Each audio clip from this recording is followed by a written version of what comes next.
Hello, and welcome to the first ever podcast edition of the Lionworks School newsletter. It's been another busy and exciting half term for our students, and I'll be sharing some of the great things they've been getting up to since the summer term began. To kick things off, here's what our head teacher, Miss Collinson, had to say. What a fantastic half-term it has been. With the lovely weather finally on our side, students have really been able to make the most of ARC and enjoy a wide range of activities and experiences. Year 7 were especially pleased to finally make their long-awaited trip to Badbury Rings without the rain getting in the way. Year 8 have enjoyed exploring places of interest around Bournemouth, while Year 9 have been focusing on animal care, including visits to the famous Bournemouth cliff goats as part of their many exciting outings. Year 10 and 11 students have been busy preparing for their Duke of Edinburgh Bronze and Silver Awards, practicing their tent pitching skills and getting ready for their adventures ahead. Sport has also been a big focus this half-term. Key Stage 4 students have been enjoying tennis coaching sessions with Chris at Live for Tennis, while Key Stage 3 students have been developing their bat and ball skills at Delph Woods with Dorset Cricket. Horizons afternoons have brought lots of fun too, especially with the introduction of circus skills. It has been wonderful to hear how much students are enjoying learning new tricks and building their confidence. Alongside all of these outdoor activities, our students have continued to work incredibly hard in the classroom. From exciting science experiments and problem-solving activities to creative writing and so much more, there has been plenty happening across the curriculum. We would also like to recognise the resilience and determination shown by our Year 11 students as they continue to work hard towards their functional skills qualifications, maths and English exams and GCSEs. We are all incredibly proud of you. Our therapy team have also been working hard to support students, helping them use the zones of regulation consistently through activities such as Lego characters, as well as adding plants to their room for students to care for and enjoy. It has also been wonderful to welcome so many of you into school for our Book Look event. These moments are always so special, giving students the chance to proudly share their work with you while we celebrate all they have achieved together. We also thoroughly enjoyed our annual family quiz night, a lovely opportunity to come together, have fun, share a few laughs, and of course, win some prizes. As we head into the final half-term of the year, I would like to wish you all a relaxing and enjoyable half-term break. We look forward to welcoming everyone back on the 1st of June. Thank you, Miss Collinson. And now the latest safeguarding update from Mrs. Twitchin. Today, we're talking about an important and increasingly relevant topic, sexism and misogyny, and how it can affect young people, both in school and beyond. As parents, we all want our children to grow up feeling safe, confident, and respectful of others. But in today's world, young people are exposed to a wide range of influences, especially online, and not all of them promote positive or healthy attitudes. Sexism and misogyny might sound like strong words, but they often appear in subtle ways. It could be comments passed off as jokes, attitudes about how boys and girls should behave, or the way people are spoken about in group chats or on social media. While these behaviours might seem minor at first, they can have a real impact. They can affect how young people treat others, how they see themselves, and how safe they feel in friendships and relationships. One of the biggest influences on young people today is social media. Many children are regularly watching videos following influencers or listening to podcasts that shape their thinking. Some of this content promotes harmful ideas about gender roles, relationships, and power, particularly messages that encourage disrespect towards women or unrealistic expectations of masculinity. Recent documents have explored this issue in more depth. For example, programs like Andrew Tate, the Man Who Groomed the World, and Influenced look at how certain online figures gain large followings and influence young audiences, sometimes in damaging ways. What's important to understand is that children don't need to go looking for this content. It often appears in their feeds or is shared between friends. So what might this look like at home? You might notice your child repeating certain phrases or ideas, talking about alpha males, making dismissive comments or showing fixed views about what boys and girls should be like. You might also see changes in how they talk about relationships or a reluctance to engage in conversations about respect and equality. These moments can be worrying, but they are also opportunities. As parents and carers, you have a powerful role in shaping how your child understands these issues. One of the most important things you can do is simply keep the conversation open. Ask your child about what they're watching, who they follow, and what they think about. Try to stay curious rather than critical. It helps them feel safe to talk honestly. Encouraging critical thinking is key. You might ask questions like, do you think that's a realistic view? How might that make someone feel? Do you agree with that message? These kinds of questions help children reflect on what they're seeing, rather than accepting it at face value. It's also important to talk openly about respect and healthy relationships. This includes kindness, empathy, and understanding boundaries, both online and offline. Reinforcing these values at home makes a real difference, and if you do hear language or attitudes that concern you, try to address them calmly. Explain why it matters, rather than just telling your child they're wrong. These conversations, even when they feel uncomfortable, are incredibly valuable. Finally, remember that you're not alone in this. Schools are actively working to address these issues through lessons, assemblies, and safeguarding practices. By working together, parents, carers, and schools, we can give young people the tools they need to navigate the world safely. To finish, this isn't about blaming young people. It's about guiding them. They are growing up in a fast-moving, complex digital environment, and they need our support to make sense of it. With open conversations, strong values, and a shared approach, we can help them build respectful, healthy relationships, now and in the future.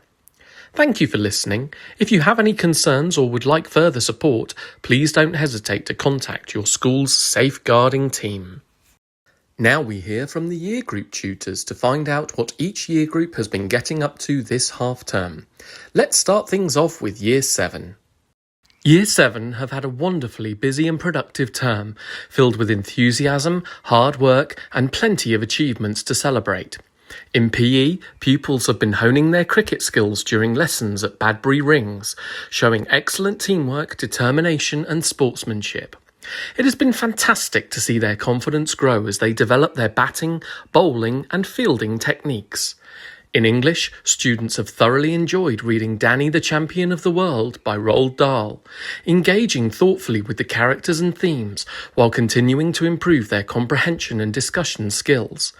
Their creativity and curiosity during lessons have been particularly impressive.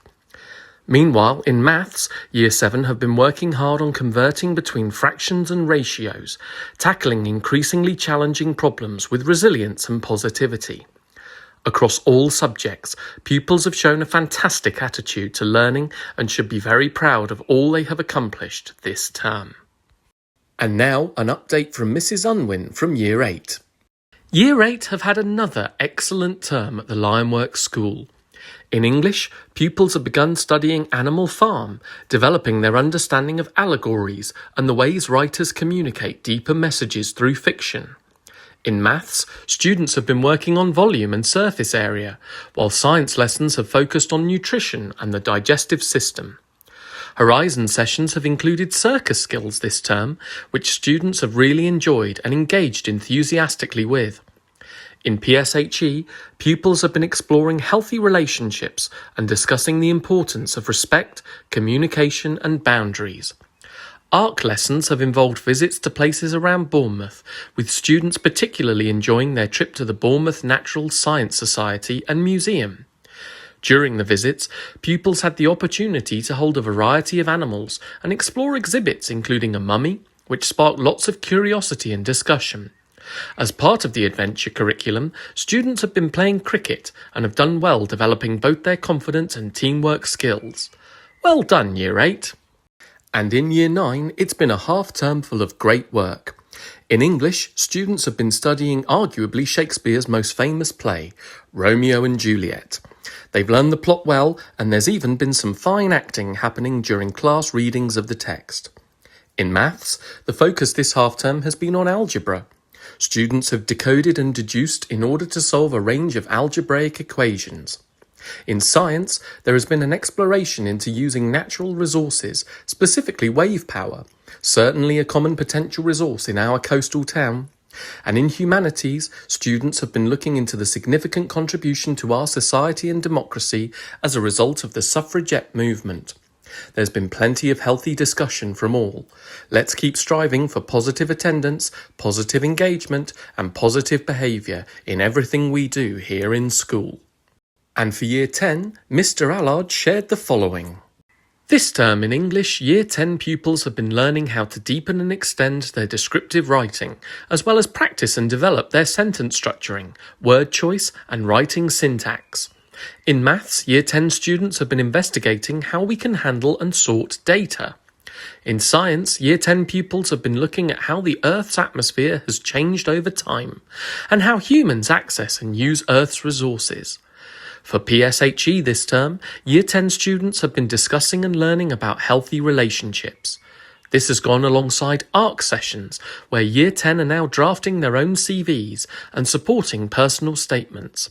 Some of the Year 10 pupils have also been continuing with their Duke of Edinburgh Award. This term, that has involved them planning for the final expedition. Some Year 10 pupils have also been learning about how businesses promote themselves in their hospitality and tourism lessons. And finally, as our Year 11s count down to the end of their time here, here's the latest update. We are incredibly proud of the way our Year 11 students have approached their GCSE and functional skills exams this year. They have shown real determination, resilience, and maturity throughout the exam period, supporting one another and demonstrating a positive attitude that has been wonderful to see. Their hard work and preparation have been evident, and they have represented the school exceptionally well. It has also been fantastic to see BTEC exam certificates beginning to arrive. These are a testament to the effort and commitment students have shown in their coursework and assessments, and we are delighted to begin sharing in their success. As we move into their final term, there is a growing sense of excitement as we look ahead to celebrating everything they have achieved. This is always a special time of year, giving students the chance to reflect on their journey, recognise how far they have come, and enjoy memorable moments together with their peers and staff. News from the art room comes from Mrs. Nichols, and here's what she had to share. This term, students in art have produced an exciting range of creative work across all year groups. Year 7 explored figurative sculpture inspired by Alberto Giacometti, experimenting with wire, foil, and mixed media to create expressive elongated figures. Year 8 were introduced to printmaking techniques, taking inspiration from fascinating plant and body cell imagery to produce detailed and colourful designs using monoprinting and collagraph printing methods. In Year 9, students investigated the bold shapes and viewpoints of Pablo Picasso and Cubism through vibrant still life studies based on musical instruments. At Key Stage 4, students have continued to strengthen their portfolios by exploring themes linked to the natural world. They have researched a variety of artists, refined their technical skills, and developed increasingly personal and independent styles of work. We are incredibly proud of the creativity, effort, and progress shown by all students this term. And from the world of sport now, here's what Miss Lockyer had to share about PE. Physical education has been especially engaging recently as students are enjoying learning a variety of new team sports. They are developing valuable hand-eye coordination skills and growing into more confident, active participants. It has been lovely to see their enthusiasm and willingness to support one another. There is also a strong focus on good sportsmanship, with pupils showing respect, encouragement, and fairness throughout their games. Overall, it is a positive and enjoyable experience for everyone involved. Miss Pudney, our school Senko, shares this. Many children and young people experience strong emotions when they feel criticised, excluded, or misunderstood. For some neurodivergent individuals, these feelings can become especially intense due to something known as rejection-sensitive dysphoria, often shortened to RSD. RSD is not a separate medical diagnosis, but a term used to describe an extreme emotional sensitivity to real or perceived rejection, criticism, or failure. It is commonly experienced by people with attention deficit hyperactivity disorder, or ADHD, autism, and other forms of neurodivergence. A child or young person experiencing RSD may react very strongly to situations that others might see as minor. This could include becoming deeply upset after feedback from a teacher, worrying excessively about friendships, avoiding activities where they may fail, or replaying difficult conversations repeatedly in their mind. Symptoms of RSD may include intense emotional pain in response to rejection or criticism, reliving negative interactions, avoidance of situations where rejection might occur, feelings of shame, embarrassment, or inadequacy, withdrawal, shutdowns, or emotional outbursts, physical symptoms such as a racing heart, stomach discomfort, or chest tightness. Supportive environments can make a significant difference. Clear communication, reassurance, emotionally safe feedback, and understanding from trusted adults can help children and young people build confidence and resilience. Encouraging self-awareness and emotional regulation strategies can also support well-being over time. And from our therapies team, here's the latest update from Miss Illich. This term, several new additions have been introduced within the school's therapy provision to further promote well-being, mindfulness, and emotional resilience among students. One of the most positive additions has been the introduction of a variety of plants into the mindfulness room, including calatheas, pickle plants, silver inch plants, snake plants, ivy, yuccas, peace lilies, and more. Each plant has been carefully labelled with its own plant care card, allowing students to learn more about the individual needs of each plant and how they should be maintained responsibly, including watering requirements, repotting, and sunlight needs.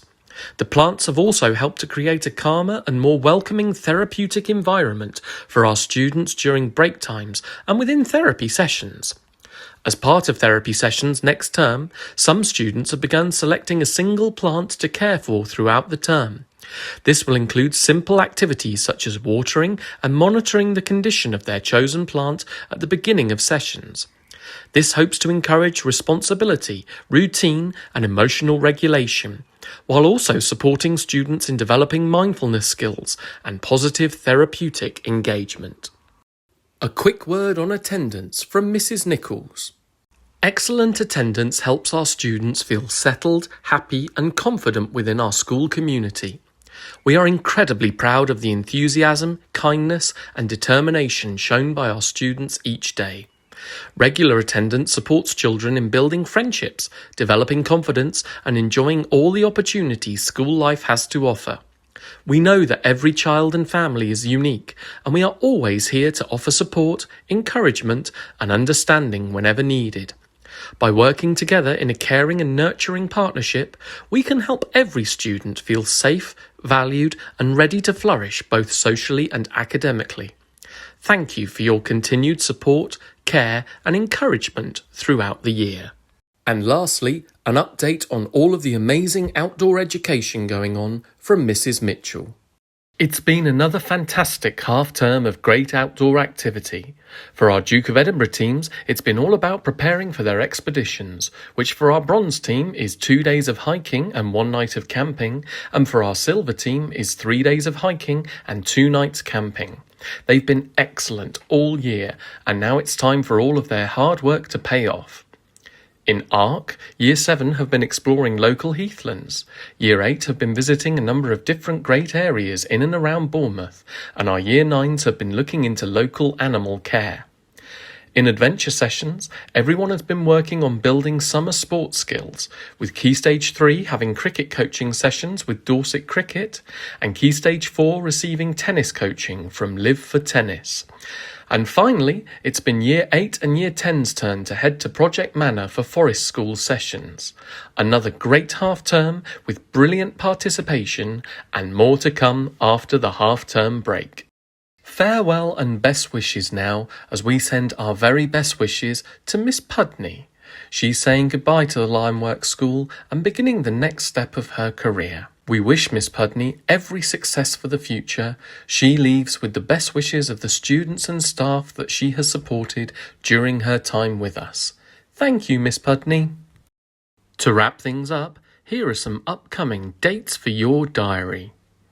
On the 23rd of June, our Year 11s will be participating in their Dress to Impress Leavers event. We wish them all the best for this.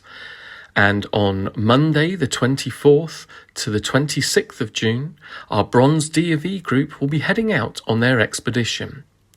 We also have Transition Day on Friday, the 26th of June, where tutor groups will meet their new tutors and prepare for the upcoming year. Our Bronze Duke of Edinburgh Expedition Group will be heading off on their expedition on the 30th of June until the 1st of July. We also have our Parents event. It's the ARC Showcase and Parents Evening taking place on the 1st of July. So that's all from the very first podcast edition of the Lionworks School newsletter. All that's left is to wish you a very, very relaxing and enjoyable half-term holiday, and we will see you back in school on the 1st of June. Bye everyone!